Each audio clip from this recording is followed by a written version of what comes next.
You ask Tiger to solve. This deals with linear equations with one unknown. The final result is x equals -15. Let's solve it step by step. Group all constants on the right side of the equation. Subtract 22 from both sides.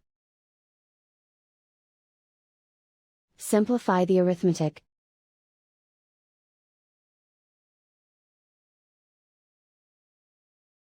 Isolate the x. Multiply both sides by 3.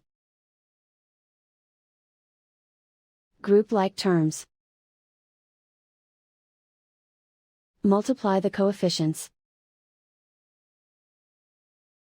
Simplify the fraction. Simplify the arithmetic. And so the final result is x equals -15.